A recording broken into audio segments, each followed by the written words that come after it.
I wanted to do a follow-up on my how many selves in a day video because I got a comment, and it's also, in some ways, it's a very basic exercise, but it can also be really confusing because you do a book, No Self, No Problem, and you say, well, there's no self, but then you start saying, well, there are many selves, and I absolutely can see how that can be a little confusing. And so, what we're really getting at here, the core, is just one of the oldest ideas in Buddhism. It's something that people like Eckhart Tolle picked up on and Alan Watts a lot earlier, that rather than being identified with your thoughts and identified with these selves, you become the witness. And when you become the witness, what you start realizing is that these thoughts originate from mind, and it's mind that creates thoughts, and it's these thoughts that create this notion that there's not just one self, but there's many selves, and again, this idea of the self behind the self. Um, so when you start watching uh, your thoughts and you start watching these many selves, um, you can actually have some really interesting moments. And maybe you've had some of these where you're in line and you feel this sort of anger come over you, or you're in traffic and you feel anger, or you're with a coworker and you kind of feel this, you start feeling yourself getting upset or defensive.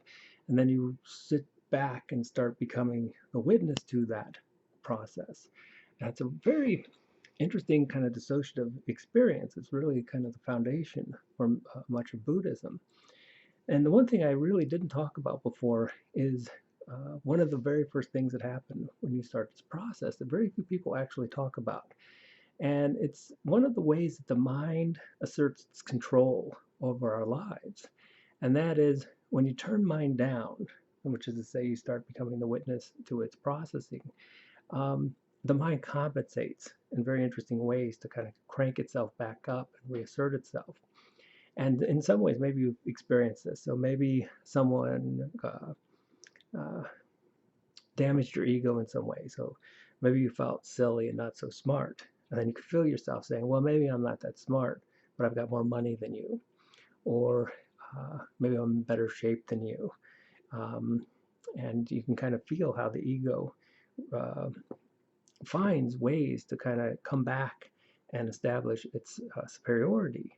And there's actually a whole line of research on this to show, in fact, one of my favorite studies is when people are really worried about the idea of self. They're jumping out of an airplane. And what they did is they gave them meaningless images. And it turned out right before they jumped out of an airplane and they're confronted with the very possibility that the self may end, they started seeing all kinds of things in these random images that weren't there.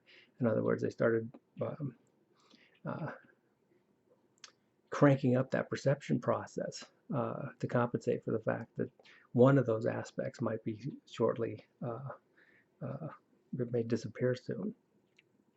And so this is one thing you got to kind of watch for when you do this exercise is that while you start watching these different selves, you may have to kind of play this game. And sometimes I think the most interesting one that Alan Watts often talks about is the game of spirituality.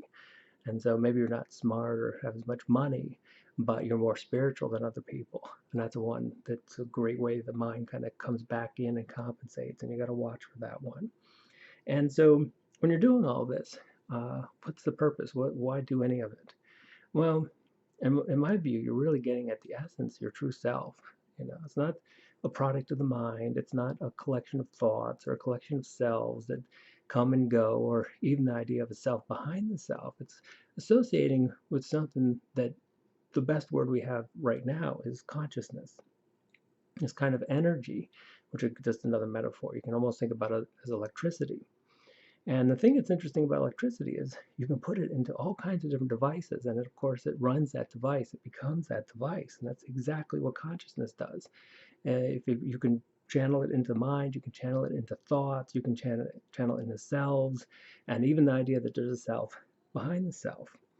And when you sort of unplug it from all of these, you start seeing it for what I really think it is. But more importantly, I think you start connecting with the possibility.